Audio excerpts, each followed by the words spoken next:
Hello, my name is Spencer Melillo. Welcome to my presentation on energy efficiency of sea and air vehicles. It's a paper by David A. Jewell in 1978. And additionally, we are going to be analyzing 3 high-speed ocean vehicles with Jewell's parameters and adding them to his summary graph, and you'll see what that means soon. Okay, so first I want to start with the overall goal. And this goal is to be able to fairly compare the performance of many different vehicles that are inherently different from each other. So think about planes, jets, airships, merchant ships, submarines, hydrofoils, bombers, etc. And the usefulness in this is that we can decide where to spend our money, how we want to transport our goods and services, and where we want to do further research in order to improve all these areas.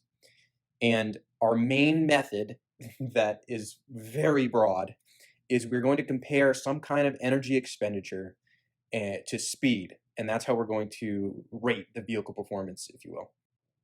All right, so let's start off with some background information. This happens before we get to Jewell's paper in 1978, and it's sort of a lead up to it, and he uses these ideas in his paper.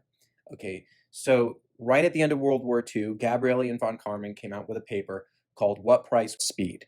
In this paper, they came up with a dimensionless parameter that they called specific resistance, which is the power installed in a vehicle divided by the weight times the velocity of it. And they plotted this versus velocity. And that is the plot you see in the lower right-hand corner there. What they noticed is that a trend line appeared, a sort of limit line. It's defined by that equation there where V is in miles per hour.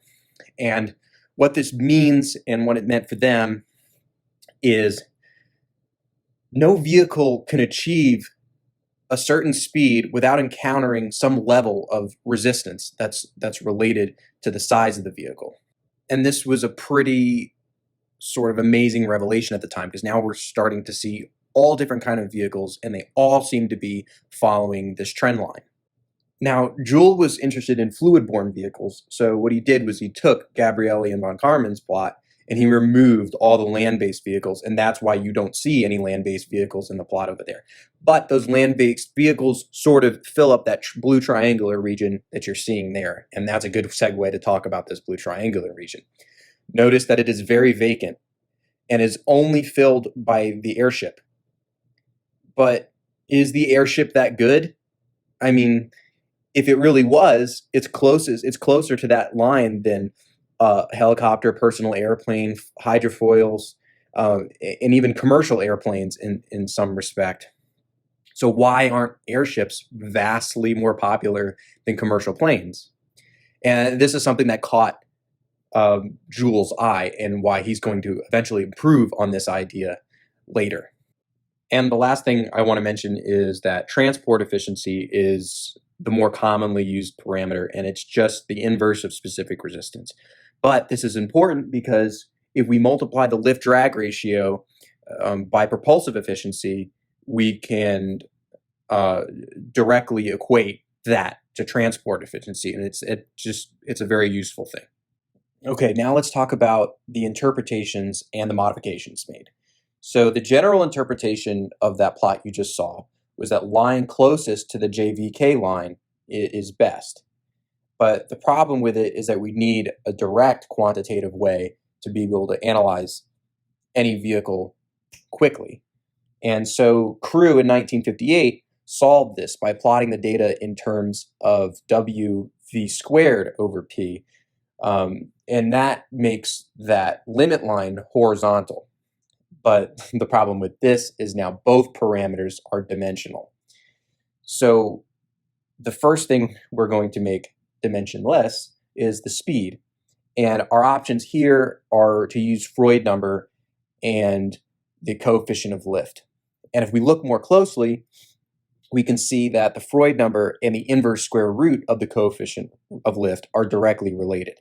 So what we're going to do is we're going to take Crew's parameter and we're going to replace one power of velocity in it with the Freud number, and that's going to give us weight times velocity times Freud number divided by installed power, and that's going to equal G, what we're going to call G, which is dimensionless.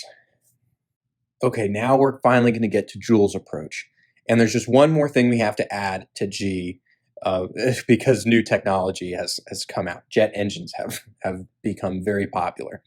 So that obviously is going to be added in the power region, and because of how inherently different jet engines are than reciprocating engines, we're going to add the thrust, the static thrust, multiplied by the velocity. And that gives us G equals to WVF divided by P plus TV. And this parameter G can be directly interpreted as the ratio of maximum kinetic energy that a vehicle has divided by the driving energy expended to get to that maximum kinetic energy. Okay. And that driving energy is going to be multiplied by a time period, and that time period is directly related to the vehicle's size.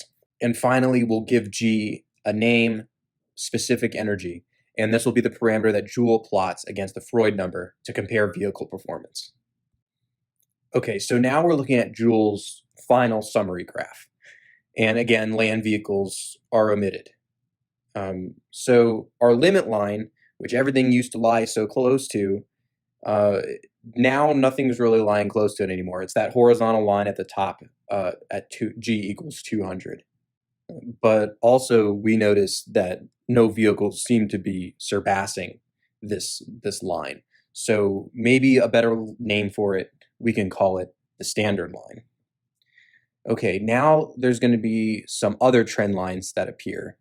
And it's very interesting because these trend lines are related to the physics that a fluid-borne vehicle operates on. So let's first take a look at this blue line. What vehicles trend to it? We're seeing submarines, airships, torpedoes, submersibles. These are vehicles that we notice are fluid submerged. And yes, airship is fluid submerged because it's submerged in the air. Next, we are looking at the orange line, and these are all wave-making vehicles. They're right on the surface of the ocean and the water-air boundary. And we can see transports, carriers, cutters, cruisers, and destroyers, and even the surface version of a submarine when it's not in the dove state, all trend towards that orange line. And then finally, you have the dynamic lift vehicles, such as fighter jets, cargo planes, hydrofoils, air cushion vehicles, and they are trending towards this red line here. It's also important now that we go back to that triangle that appeared in Gabrieli and von Karman's plot. We notice that triangle appears again here, but the airship is no longer by itself in the middle of that triangle, trying to say that it is some great achievement in human history. Now it follows that blue trend line and makes up a very important piece of this triangle. Now, Jewell was able to draw a few conclusions from this graph and from his entire research. And that's the first one was the energy efficiency of vehicles at a desirable size and speed are low. And this is referring to that big vacant triangle. And the obvious goal here in the future is we want to get vehicles fluid-borne, because we've removed land-based, to be inside of that triangle to give us a good speed and a good energy efficiency. But Jewell is doubtful that these trend lines are going to be broken unless new forms of vehicle sustention are used. He feels like the physics behind the way these vehicles operate is so strong that it's going to be nearly impossible to get inside that triangle without coming up with an entirely new form of fluid-borne vehicle. Jewell also points out that now we see some rationale for some commonly held beliefs and practices.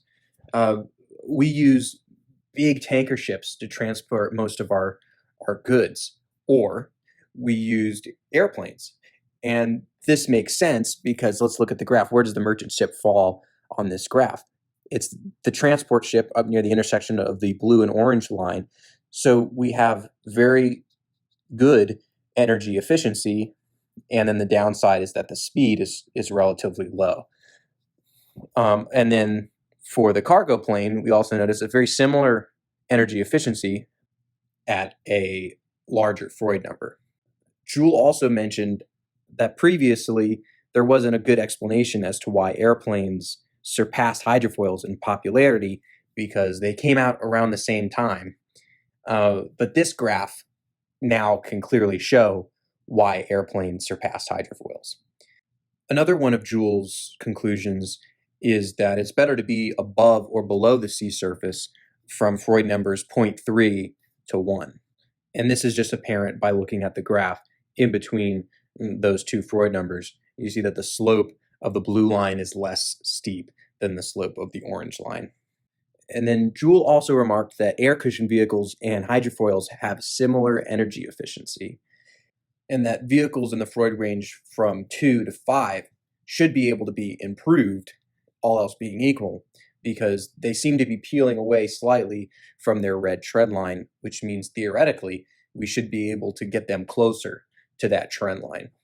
Also, what we discussed earlier, Jewell said, energy can be saved by using vehicles at very high and very low Freud numbers. And this is just what we were talking about with the transport ships and the cargo planes.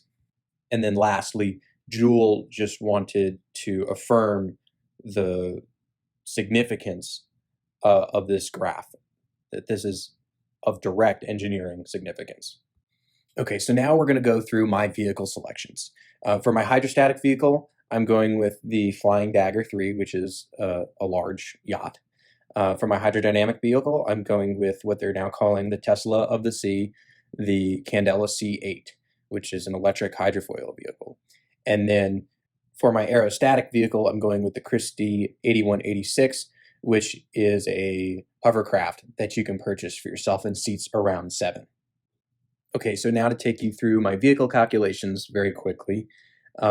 Here is all the information for the Flying Dagger, and if we plug this into our formula for G and F, we get G of 6.12 and 0.72, and if you're interested, the Flying Dagger functions off water jets. It's very similar for the Candela. It has an electric engine or electric motor that has 50,000 watts of energy installed in it. And then finally, the only thing we have to note for the Christie 8186 is that we also have to incorporate the power that it takes just to keep the hovercraft lifted. And we get a G of 2.87 and a Freud number of 2.29 from this. Okay, so plotting the Flying Dagger 3 on Jewell's plot, we notice a few things. Firstly, relatively, it actually has pretty good energy efficiency despite being very low on the graph.